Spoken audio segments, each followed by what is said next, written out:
Hello, my dear children. Very good morning. You're most welcome in class 11th accountancy. We are on the topic of basic of accounting. IRR Tripathi from LPM Public School is going to prepare the video for the sake of you for basic of accounting. In previous videos you have learned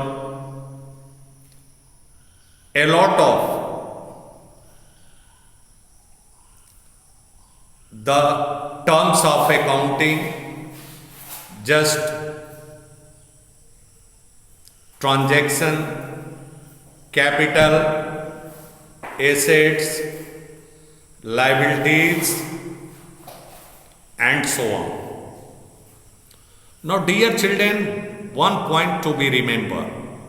These are the basic terms of accounting. This, whatever the terms used in accounting, that is called the terminology of accounting. Such questions can be asked by casually from your brother or in your society, your teacher. What is the terminology of accounting? Now you can see, just we have to observe the fact. We were on the topic of assets.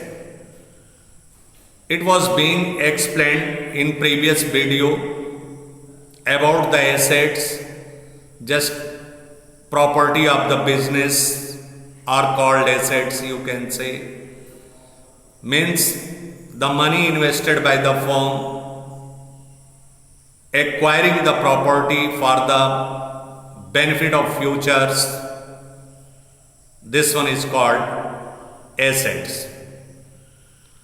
Now, in assets, fixed assets, current assets, tangible assets, intangible assets, a little bit of focus required. Fixed assets अचल संपत्ति होती है जो एक बार acquisition करने के बाद इसे आसानी से कैश में कन्वर्ट नहीं किया जा सकता। ये जो हमारा फिक्स्ड एसेट्स होता है, करंट एसेट्स ये होता है with in 1 year it can be converted into cash. Tangible assets means which can be seen or touched. These are the tangible assets. Intangible assets cannot be seen, cannot be touched. You can tell goodwill of the firm, patent, copyright, brand, trademarks. These are the intangible assets. Now, dear children, now come to the point of fictitious or nominal assets. These are the assets which cannot be realized in cash. इसे cash में हम realise महसूस नहीं कर सकते। और no further benefit can be derived from these assets. इससे कोई फर्दर हमको बेनिफिट भी नहीं मिलता है, नहीं प्राप्त किया जा सकता। सच assets include debit balance of profit and loss account. इसे फिर भी हम एसेट्स कॉलम में शो करते हैं बैलेंस शीट में। And the expenditure not yet written off from the profit. ऐसे खर्च जैसे एडवर्टाइजमेंट एक्सपेंसेस हुए, ये सारा कुछ क्या होता है हमारा, ये फिक्सिशियस एसेट्स होता है। इसे हम कैश में रियलाइज नहीं कर सकते। अब आइए capital receipt and revenue receipt क्या होता है। It is also necessary to make a proper distinction between capital receipt and revenue receipt, because the revenue receipts are shown on the credit side and of trading and profit and loss account, whereas the capital receipts are shown in the balance sheet either as increase in liabilities or as reduction in the value of assets. Remember, capital receipt, the feature of the capital receipt we have to know. Examples of capital receipts देखें, उसका उदाहरण क्या है? Amount received from the sale of fixed assets, कोई भी amount किसी संपत्ति को बेचने से यदि हम प्राप्त करते हैं तो वो हमारा हो जाता है कैपिटल रिसीप्ट।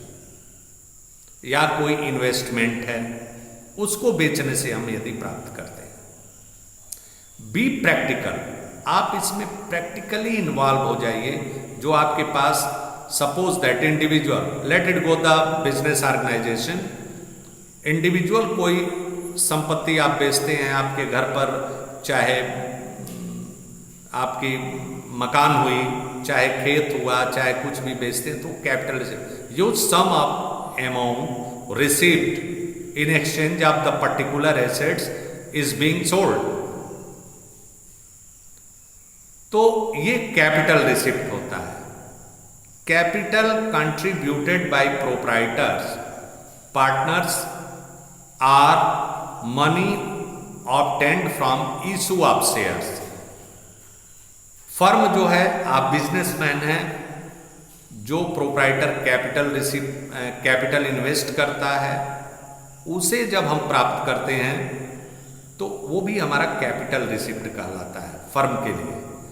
बिजनेस और बिजनेस का मालिक दोनों अलग अलग होते हैं, तो बिजनेस का मालिक जो पैसा व्यवसाय में डालता है वो कैपिटल होती है, तो वो उस व्यवसाय के लिए, उस फर्म के लिए वो कैपिटल रिसिप्ट होती है। ध्यान रहे प्यारे बच्चों, जब इस तरह से अपने आप को सेपरेट करके एक प्रैक्टिकली इन्वॉल्वमेंट अपना बना करके और इसे पढ़ोगे इस थियरी को, तब आपको समझ में आएगा कि कैपिटल रिसिप्ट क्या होता है। दूसरा, amount received by way of loan, आपने लोन लिया। ये सब आगे चल के आप 12th में हर तरह की एक्टिविटीज़ पढ़ेंगे, जो रेशियो एनालिसिस होती है कंपनी की या बिजनेस की, उस चीज़ को पढ़ करके आप पता करेंगे। अब रेवेन्यू रिसिप्ट क्या होता है? आप ये आपके दिमाग में कौन रहा होगा कि हम भाई संपत्ति बेच दिए या शेयर इशू कर दिए कंपनी का या और चीज कर दिए, इससे हमको जो पैसा प्राप्त हुआ वो हमारा कैपिटल रिसिप्ट हो गया, या हमने लोन ले लिया।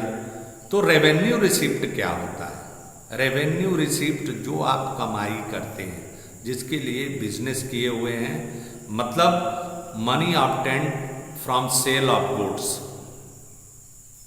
Money obtained from sale of goods, जिस चीज का आप व्यवसाय कर रहे हैं उसको बेचने के बाद जो कैश हमें प्राप्त होता है, जो कैश जनरेट होता है, वो रेवेन्यू रिसिप्ट के कॉलम में आता है।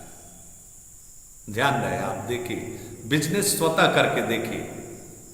दूसरा चीज होता है कमीशन, किसी प्रकार का कमीशन, इंटरेस्ट या किसी भी चीज का हम ब्याज प्राप्त कर लिए या कोई भी चीज प्राप्त कर लिए तो हमारा रेवेन्यू रिसिप्ट होता है। Interest, dividend. इसी प्रकार एक्सपेंडिचर सबसे पहले खर्च, ये इसका मतलब क्या होता है? डिसबर्समेंट ऑफ कैश और transfer of property. Disbursement of cash and transfer of property or incurring a liability for the purpose of acquiring assets, goods और सर्विसेज इज कॉल्ड एक्सपेंडिचर।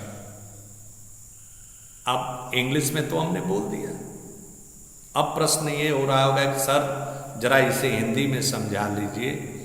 हम कैश का आदान प्रदान करते हैं, डिसबर्समेंट करते हैं, यदि उसे या किसी प्रॉपर्टी को ट्रांसफर कर देते हैं किसी के नाम, या जो लाइबिलिटी जैसे लोन हमने ले लिया, तो for the purpose of acquiring assets, कोई संपत्ति खरीद रहे हैं उसके बदले पैसा या कर्ज या किसी प्रकार की प्रॉपर्टी को ट्रांसफर कर देना, उसके फेवर में किसी एसेट्स को एक्वायर करने में या गुड्स को लेने में या कोई सर्विस लेने में, उसे ही हम एक्सपेंडिचर कहते हैं। It means that any type of payment for the receipt of a benefit, किसी भी प्रकार का payment for the receipt of a benefit is termed as expenditure. वही हमारा क्या हो जाता है, एक्सपेंडिचर हो जाता है। किसी भी प्रकार का हम पेमेंट करते हैं। अब ये भी एक्सपेंडिचर भी दो तरह का होता है, एक कैपिटल एक्सपेंडिचर होता है, एक रेवेन्यू एक्सपेंडिचर होता है। जैसे कैपिटल रिसिप्ट आपने पढ़ा, उसी तरह से कैपिटल एक्सपेंडिचर भी होता है। अब आप देखें, ये भी दो कैटेगरी में आता है, एक होता है कैपिटल एक्सपेंडिचर और दूसरा होता है रेवेन्यू एक्सपेंडिचर। कैपिटल एक्सपेंडिचर क्या होता है, ध्यान देते रहिए। Any expenditure which is incurred in acquiring or increasing the value of a fixed assets is termed as capital expenditure। ऐसा खर्च जिससे हमारे एसेट्स के वैल्यू में इंक्रीजमेंट हो, वो कैपिटल एक्सपेंडिचर होता है। जैसे हमने 50 लाख की मशीन खरीद ली, 10 लाख का फर्नीचर खरीद लिया, तो इस तरह का खर्च जो होता है कैपिटल एक्सपेंडिचर आता है। जैसे amount spent on the purchase of erection of building बनवाया, या प्लांट, फर्नीचर एक्सेट्रा, जो भी आप फैक्ट्री लगाने के लिए, huge sum of amount accord for acquiring any assets, the amount is spent on the particular object, that is called capital expenditure। आप जिस भाषा में चाहें, अपनी भाषा में चाहें तो इसे डिफाइन कर सकते हैं या बुक का लैंग्वेज, लेकिन से आपके दिमाग में एक थीम होना चाहिए कि कैपिटल एक्सपेंडिचर हो क्या सकता है। Revenue expenditure, any expenditure the full benefit of which is received during one accounting period, केवल एक अकाउंटिंग पीरियड के लिए ऐसा खर्च जिसका बेनिफिट हमें केवल एक साल का मिलता है, वो रेवेन्यू एक्सपेंडिचर होता है। जैसे इलेक्ट्रिसिटी चार्जेस, मजदूरी पे किया, वेतन दिया से और ढुलाई दिया, या ये जैसे खर्च होते हैं जिनका तत्काल लाभ आपको मिलता है उतने ही समय के लिए, वो आपका रेवेन्यू एक्सपेंडिचर होता है। डिफॉल्ट एक आता है default revenue expenditure. There are certain expenditures which are revenue in nature, जो रेवेन्यू नेचर के तो होते हैं, but the benefit of which is likely to be derived over a number of years. जैसे विज्ञापन खर्च, एडवर्टाइजमेंट खर्च, कोई प्रोडक्ट आप प्रोड्यूस करते हैं और शुरुआत प्रोडक्ट को लॉन्च करने में आपने 10-15 लाख 20 लाख उसके प्रचार प्रसार में खर्च कर दिया, तो ये तो है रेवेन्यू नेचर का, लेकिन से इसका बेनिफिट आपको कई वर्षों तक प्राप्त होता है। और धीरे धीरे ऐसे एक्सपेंडिचर को प्रॉफिट एंड लॉस अकाउंट से हम राइट ऑफ करते जाते हैं। इकट्ठे तो आप 10-20 लाख का कमा नहीं सकते, तो धीरे धीरे प्रॉफिट से कम करते जाते हैं। इसी को डिफॉल्ट रेवेन्यू एक्सपेंडिचर कहते हैं। मतलब ये रेवेन्यू एक्सपेंडिचर से थोड़ा सा भिन्न होता है। एक्सपेंसेज अगला टर्म्स है। एक्सपेंसेज खर्चा क्या होता है? आप बोलते हो हम खर्च कर दिए, इतना पैसा खर्च कर दिए, उतना पैसा इधर कर दिए, उधर कर दिए, लेकिन से बिजनेस में इसका एक लैंग्वेज होता है। Expenses is the cost incurred in producing and selling of goods. ऐसा खर्च जो माल बनाने में जो खर्च हम करते हैं या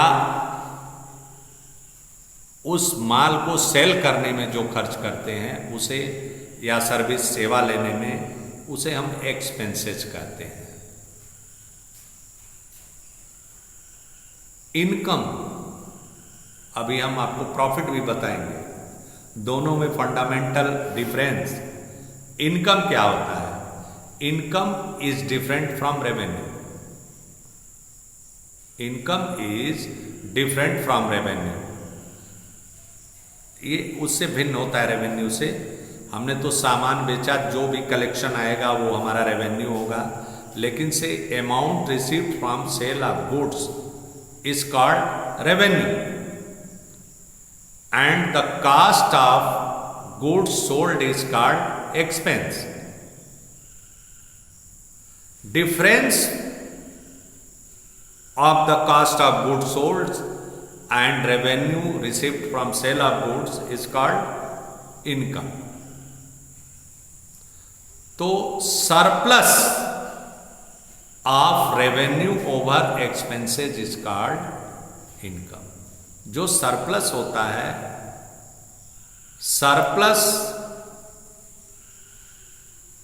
of revenue over expenses is called income. For example, अगर जो हमने 4 लाख का सामान 5 लाख में बेच दिया तो 5 लाख तो हमारा रेवेन्यू हुआ और 4 लाख तो उस सामान की कीमत हुई।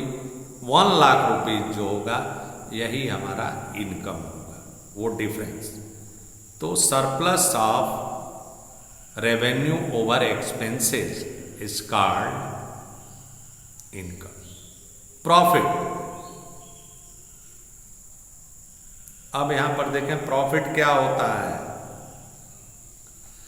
Profit it is the excess of total revenues, जो टोटल हमारा रेवेन्यू है, over total expenses of a business.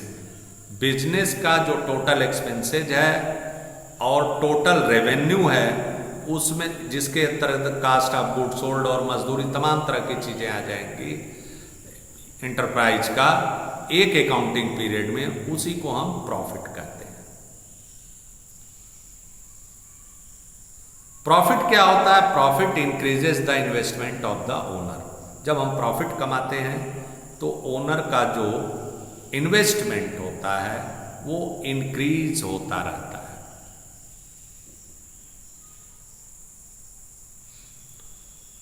Gain, देखिए 3 शब्द हैं, इनकम, प्रॉफिट एंड गेन।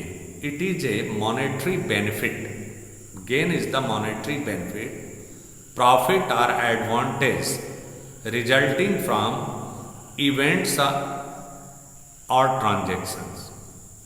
ये जो हमारा ट्रांजेक्शन है उसका परिणाम होता है which are incidental to business. Incidental business such as sale of fixed assets.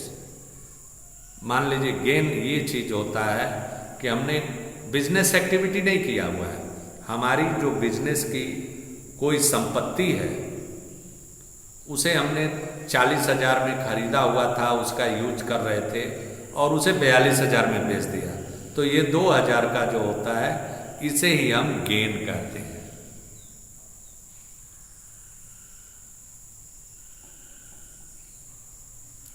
या कोर्ट में कोई मुकदमा चल रहा है और उसको हम जीत गए तो वो भी गेन के श्रेणी में आता है।